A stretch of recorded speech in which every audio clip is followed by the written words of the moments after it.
think a lot of people that suffer from addiction are, frankly, highly sensitive people with more inside of them than they know what to do with. You can manage it with drugs, or you can release it fully. There's a home for it. There's a home for all of your pain, joy, confusion, energy, madness. There's a home in the theater for you. That was Tom Oppenheim, artistic director of the Stella Adler Studio of Acting. And this is Epicenter NYC. We connect our communities to news, information, and each other. I'm your host, Amber Castillo. Today, we're stepping inside Outside In, a free acting workshop for New Yorkers in recovery from substance use, incarceration, or other life-disrupting challenges.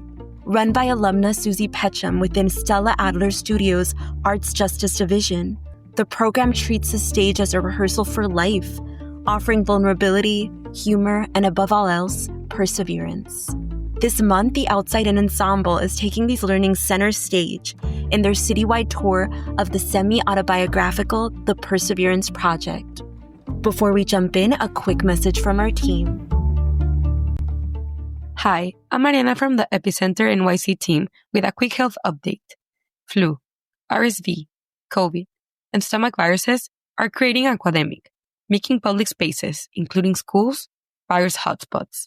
Watch for norovirus symptoms like vomiting, RSV's sneezing and congestion, and the flu's high fevers and fatigue. Hydration, rest, and staying home when sick help keep families healthy. Protect your community. Wash your hands, clean surfaces, and keep up with vaccines. Need more info? Email hello@epicenter-nyc.com or text 917-818-2690. Now back to the show. At Outside In, many ensemble members joined during their time at the Phoenix House, a residential treatment center in Queens. The 12-week theater program offers community, connection, and a place for self-expression. For many, it's an unlikely but powerful outlet. As the team works towards their upcoming performance, I spoke with those involved to learn more about what Outside In means to them. The studio's artistic director, Tom Oppenheim, Stella Adler's grandson, told me that to him, the theater is a sanctuary.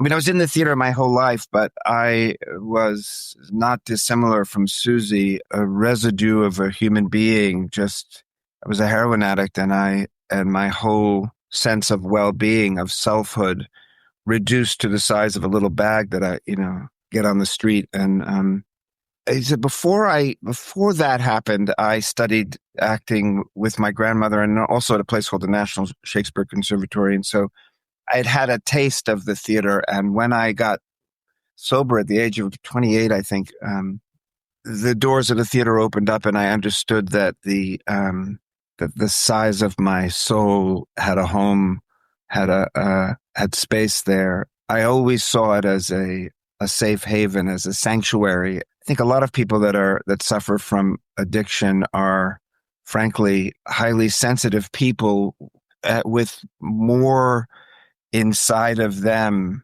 than they know what to do with. And you can manage it with drugs, but it's a losing game because it will always take you down. Or you can release it fully. There's a home for it. There's a home for all of your pain, joy, confusion, energy, madness. There's a home in the theater for you. By theater, I mean any art, all the arts.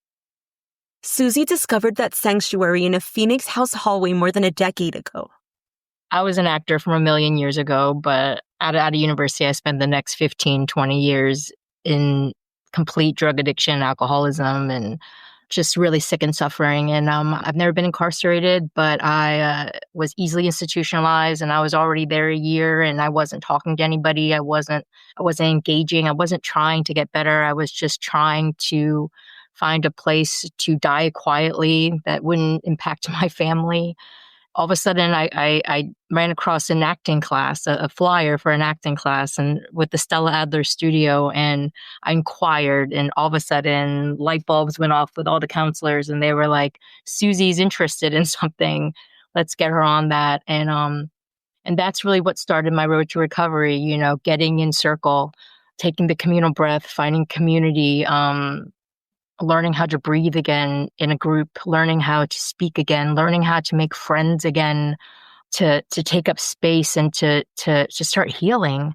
I started to act again. I started to write again. I started to socialize and started to laugh again. And I was taking those classes for a while, and then we did a performance, very not unlike the show we were talking about today. But Tom, I guess, saw something in me that I didn't know was prevalent in me yet. He gave me a shot, and I was started out as an intern, and then I became an assistant, and then I became an associate director. And then when the former director left, he took a shot at me, and I'm now the director of Arts Justice. But I approach this work wholeheartedly because I understand it on a cellular level. I'm of this program, so this partnership that we do with drug and alcohol communities it's the very basis of our ethos. It's the very basis of theater. We are rigorous, we are intentional, but we do it with compassion, and we do it with love, and we challenge, but we also are there to create community and to be there for our students when they fail and when they fall, and to know that in such a inconsistent time in their lives, in such a scary world, that we are consistent. We're there when they relapse and they want to return. We're there. We're there to applaud them when they make it through a monologue.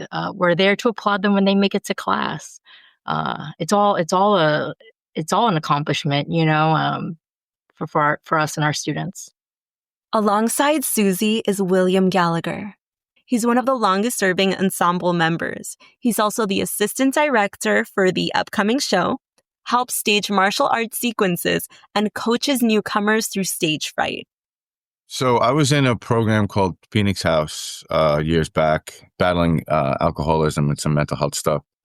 And that's actually where I met Suzy. And at the time, Tommy Demonkoff was the guy that was bringing the acting classes, like the ones we bring to the various places. He was the one bringing it. And I don't know, he saw something in Suzy. Me and Suzy were like best friends at the time. So I was always interested in writing, screenwriting and that kind of thing, because I'm a martial artist and I wanted to get into martial arts films. But I showed her one day, and she's like, you write a lot like a director writes, and maybe you should try taking one of these classes. I said, yeah, if it's going to make me a better writer, why not? And then I saw that it was our stories that we were telling. I was like, oh my God, this is so therapeutic. The first show we did was The Sex Project. And at the time I was dealing with various different addictions, but one of them was a sex addiction. It was an addiction. So I got to tell that story. And I remember being decent with lines, but not like very good at remembering them. And I remember Tommy was like, this sounds like a lot like your story. So why don't you just tell us the story? Put the script down and just tell us what happened. And he goes, before you do that though, I'd like you just to look at everybody, and like just look at them in the eye, let them see you, be seen and see them. And I'll tell you, to this day, that is the most powerful thing I've ever done. Like from that moment, I knew I would never want to have a drink again. I was finally able to look at myself in the mirror. I was able to see other folks. There's like maybe 9 people in the group at the time. Now we're up to 45, but we had like 9 people in the group, and just to be so intimate with them and allowing them to see me, it was changed my life. I knew some part of me wanted other people to feel that.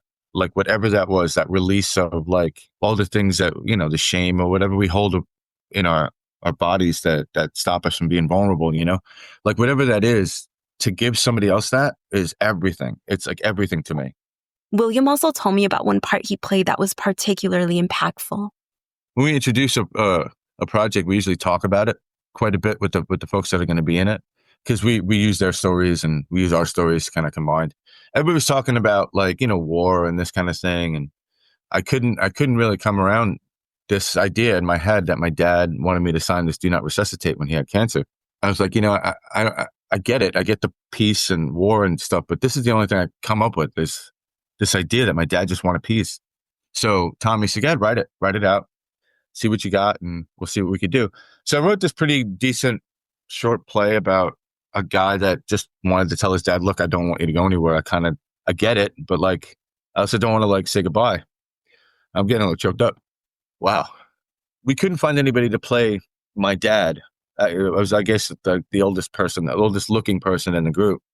So I had to play my dad, which was really like, I was like, I'm not really too comfortable with this, but I'm trying to take advice at this point in my life. And I did. And to play somebody that was like stage 4 cancer, like to be this big guy, pull out a chair and then sit down and be this weak man, it shifted the way I saw the grieving process. Like I was never able to say goodbye to my dad. And I don't know, it's just really powerful to be able to, finally realize that my dad never wanted me to be like him. He just wanted me to be the best version of me, you know? And being able to say to my son, the actor, hey, I just want you to live your life. It's almost like he did it. It's almost like he said to me, it's okay, just be you. When I tell some of the students about it, like when I tell some of the guys about it, I get choked up just the same way, we hit some really powerful stuff. Like William, Patrick Hanlon met Suzy at Phoenix House. 2.5 years later, he's writing rap interludes and teaching warm-ups. What hooked him wasn't applause. It was a space with no scoreboards, no referees, just radical permission to fail, adjust, repeat. Well, for people who suffer from addiction, the comfort zone is toxic. The comfort zone, it's ironic, really, how the comfort zone is what leads to self-doubt. I got, in my personal story, I began to get comfortable with what shouldn't be comfortable to me. You know what I mean? And a lot of it stems from fear, really. It took me a long time to really address that. But, fear of failure, obviously, but even fear of success. And, there are a lot of things that I wasn't really willing to admit to myself. I was in denial about a lot of things, but I started to realize that I was living a fear-based life, which led me to addiction. And so it was a must for me going forward to do things that are outside of my comfort zone, not only for the betterment of myself and growing as an individual, but to live life to the fullest, quite honestly. And it was ever more crystal clear that when I made that decision to do this outside in project that's affiliated with Stella Adler, that I made the right decision. Because you never know the experiences you may have simply by saying yes to something that at first may seem a little intimidating or, scary. So it's been revolutionary for me, really. The ensemble's latest piece features Patrick's original rap, a hobby he had previously kept to himself. It was a pivotal moment where Suzy heard, and while I was still in rehab, right? And she, I became friendly with Suzy, and she heard through the grapevine that I do rap, because we would have open mics at Phoenix House, and I decided, let me get up there, right? And so she heard through the grapevine that I rap, and she was encouraging me to write a piece for the show. She gave me confidence, no doubt about it. She was a pivotal in a lot of ways, but definitely with rapping as well. Meanwhile, J.R. Geraldo, known to many as Hollywood, says Suzy caught him in an elevator, pitched a free acting class, and immediately his old class clown spark reignited. As a student, no, I was like a class clown, having fun, troublemaker, always in detention. I just had a lot of jokes to say, and I always wanted to interrupt or bother. That caught up with me to where, like, my senior year, it was always making up for everything like that I did throughout. During my 20s, as I aggressively started drugging and using, there I kind of like isolated myself more. I wanted to a shelf myself, and kind of like I had to turn things around, and it wasn't the teenager me anymore.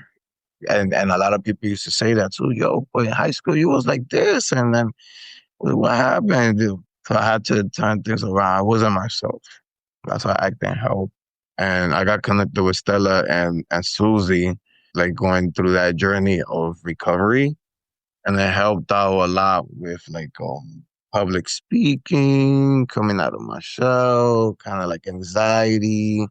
I knew that I had a passion for wanting to help others, but how can I help others and not help myself first? So I was in a rehab facility. I was in Phoenix House.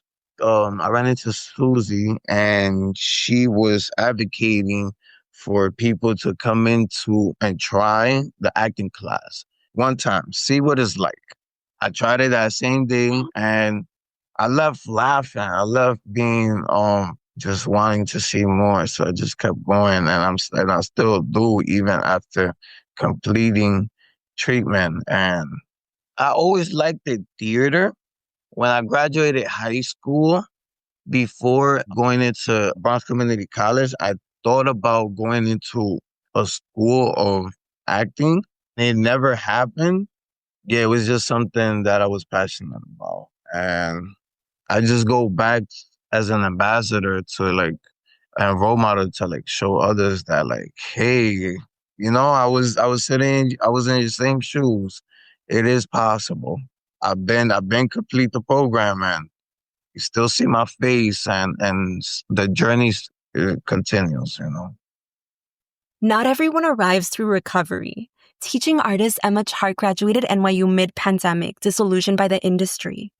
It's not a place to come and be like, I'm fixing the world. It's a place to come and let yourself be fixed at the same time, or healed in some way.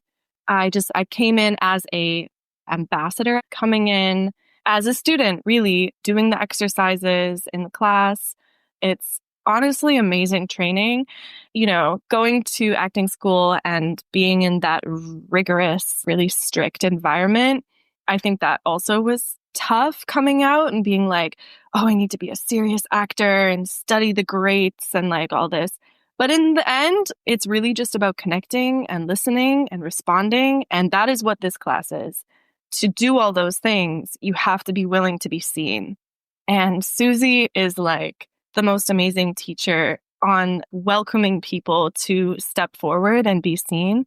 She just has a way of making you feel so courageous, to be able to speak in front of a group. Lots of people that come through. And even when I came through, I was dealing with some mental health stuff. And I was feeling really shy, and just being in that class like opened me up again, I think, especially after the pandemic. Emma's point is simple. Everyone in the room is learning and healing together. And that's clear in moments like the one Patrick described to me. This happened in our last show where I wrote a rap. It was basically an entire song. At first, I thought it was way too long, but Suzy loved it. So she's like, no, you have to do the whole thing. I think it was either the second or the last show. The cast knew the song so well that they started chiming in the background. I remember a specific line is, there's a golden life lesson that we all need to learn, which bridges to cross and which bridges to burn. And when I hit and which bridges to burn, everybody in the cast said that line together. And it felt so amazing because I did not expect that. I even looked back. I'm like, what just happened? You know what I mean? We were so united. To experience Outside in Yourself, go see the Perseverance Project at select venues across New York City from May 12th through the 18th. And if today's episode resonated with you, share it with a friend. We'd also love to hear from you. Leave us a review or reach out to us at hello@epicenter-nyc.com. That's all for today. Thanks for listening, and thanks for supporting us as we do our best to support our community. We couldn't do it without you. For more stories like this, make sure to subscribe to our newsletter at epicenter-nyc.com. Our intro music is All the Pretty Horses by Karavika. You can find more of their music on their website, linked to in our podcast description.